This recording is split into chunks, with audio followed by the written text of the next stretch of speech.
दोस्तों, प्रतिज्ञा TV serial के ऐसे ही डेली अपडेट देखने के लिए हमारे चैनल को सब्सक्राइब करें। तो एपिसोड का शुरुआत होता है। प्रतिज्ञा देखती है कि घर में पंडित आया है और शादी की बातें कर रहा है। फिर प्रतिज्ञा पंडित से पूछने लगती है कि आप किसकी शादी की बात कर रहे हैं। तभी शक्ति प्रतिज्ञा को कहता है कि हमारी शादी की बात हो रही है और हम दूल्हा बनने जा रहे हैं। अरे, तुमको कोई तकलीफ हो रही है क्या? प्रतिज्ञा कहती है, लेकिन आप ऐसा कैसे कर सकते हैं, आप तो शादीशुदा हैं। शक्ति कहता है, हम क्या कर सकते हैं और क्या नहीं, इसका तुमको अंदाज़ा नहीं है। और अगर तुमको हमारी खुशी देखी नहीं जा रही है तो आँख पर पट्टी बांधकर चुपचाप निकल लो यहाँ से। फिर प्रतिज्ञा कहती है, शक्ति भैया, आप एक पत्नी के होते हुए दूसरी शादी के बारे में कैसे सोच सकते हो? शक्ति भैया, यह हिंदू विवाह के खिलाफ है और अगर आपने ऐसा किया तो आपको इसकी सज़ा भी मिल सकती है। फिर शक्ति प्रतिज्ञा की बात सुनकर प्रतिज्ञा के ऊपर बहुत ज़्यादा गुस्सा हो जाता है और प्रतिज्ञा को उंगली दिखलाकर कहता है, अरे हमको मत डरा, जाकर उसको डरा जो कानून से डरता हो। फिर सज्जन सिंह भी प्रतिज्ञा को कहता है कि हमारी बदनामी का कोई भी मौका मिल जाए उसको छोड़ने वाली नहीं ना शक्ति कृष्णा बहू।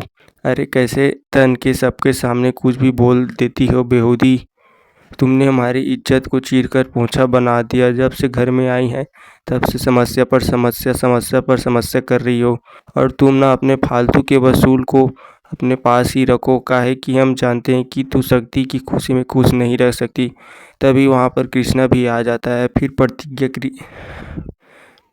प्रतिज्ञा सज्जन सिंह से कहती है कि बाबूजी, आप इतने ही उत्सुक हैं कि शक्ति भैया पिता बने तो फिर आप अनाथ बच्चे को गोद ले लीजिए। इसी तरह आपको एक परिवार का वारिस मिल जाएगा जो आपके वारिस को आगे बढ़ाएगा और आप दादा बनने का सुख भी पाएंगे। फिर प्रतिज्ञा की बात सुनकर शक्ति प्रतिज्ञा से बहुत ज़्यादा गुस्सा हो जाता है और प्रतिज्ञा से कहता है कि तुमने यह सोच भी कैसे लिया कि हम दूसरे के बच्चे को गोद में खिलाएंगे। अरे, हमारी कुवत में अभी कोई भी कमी नहीं आई कि हम बच्चा पैदा ना कर सके। सज्जन सिंह भी प्रतिज्ञा को कहता है कि अरे कृष्णा बहू, हमको अपना खून चाहिए जो हमारे ठाकुर परिवार को आगे बढ़ा सके। हमें ऐसा खून नहीं चाहिए जिसका जात का पता है ना आत का। अगर हम गोद ले लेंगे तो पूरा इलाहाबाद क्या बोलेगा कि ठाकुर सज्जन सिंह के खानदान में कोई कमी होगी, इसलिए बच्चा गोद लेना पड़ा। फिर ठाकुराइन भी प्रतिज्ञा को ताने देने लगती है कि अरे जलील औरत, अगर केसर बहू बच्चा पैदा नहीं कर सकती तो उसके बाज होने का पाप हम काहे अपने परिवार को देंगे? हमको तो बस अपने परिवार का चिंता है। फिर प्रतिज्ञा ठाकुराइन को जवाब देते हुए कहती है, अम्मा, जितनी चिंता भी अपने परिवार की हो रही है, तब उस समय नहीं आया जब आपने केसर दीदी को जानवरों की तरह पीटा था? तब आपके परिवार की वारिस की चिंता कहाँ गई थी? आज अगर केसर दीदी माँ नहीं बन पा रही है तो उनके जिम्मेदार आप और शक्ति भैया हैं। आज सिर्फ आप लोगों की वजह से दीदी माँ बनने का सुख नहीं पा रही है। फिर कृष्णा प्रतिज्ञा के पास आता है। प्रतिज्ञा से कहता है कि अरे यार प्रतिज्ञा, यहाँ के सब लोग जानते हैं कि जो तुम कह रही हो एकदम सही है, लेकिन हमको फ़ायदा क्या? यह बताओ, फ़ायदा क्या? तुम इतने दिनों से इस घर में रह रही हो तो तुमको अब तक समझ नहीं आई कि अरे इन सबको समझाना मतलब दीवार पर अपना सिर मारना। ये लिए कह रहे हैं कि इस सब में मत पड़ो और चलो अपने हमारे साथ कमरे में चलो। प्रतिज्ञा कहती है, कृष्णा, हम कमरे में नहीं जाएंगे।